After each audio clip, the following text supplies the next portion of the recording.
Maayong buntag, good morning. So walay mawala sa ato akong maniwala tayo o hindi. Ito, swerte daw to sa bahay. Kaya ito, gagawin ko ito. Hindi ko to ginagawa. Ngayon ko lang ito gagawin. Malay mo, swertehin na tayo.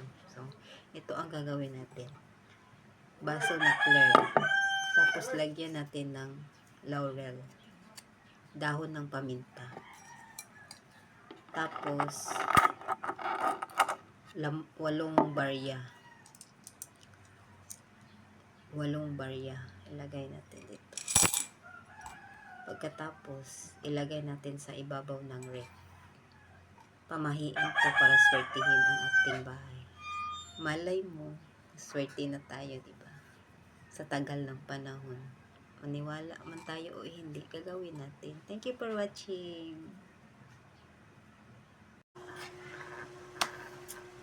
Mayong odto sa tanan, no? Istorya sa takay, wala ko lingaw dari sa balay ako res. Naglakaw akong bunso. Kami raman diri kay ayang kuya tas pikas dalay. So dito bitaw sa merkado ganina, no. Nagtan-aw ko sa mga bugas ba. Sus Ginoo ko. 60 pataas ang presyo. Grabe. Grabe ang bugas. Makaingon ta sa tong nauna na. Kaya pa ka ani. No? Mabot na gid na siya ang 100 ang kilo sa bugas, pero no choice kita, mapalit kita ana bisan pag 100 200. Kay naman mukaon na gid tag bugas, di man ta pwede di mukaon og bugas kay mamatay man tag di ta mukaon. Kay naanad man ta na rice, no? Thank you for watching. God bless you all.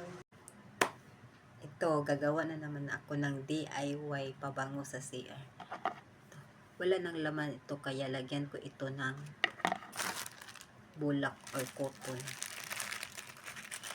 Para pagpasok mo ng CR, mabango, hindi yung amoy ang show. Ito, ilagay ko lang dito. Pagkatapos, lagyan ko ng asin. Salt. Asin.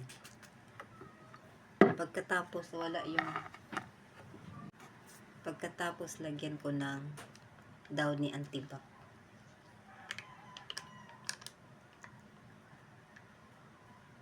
Ayan. Ang bango.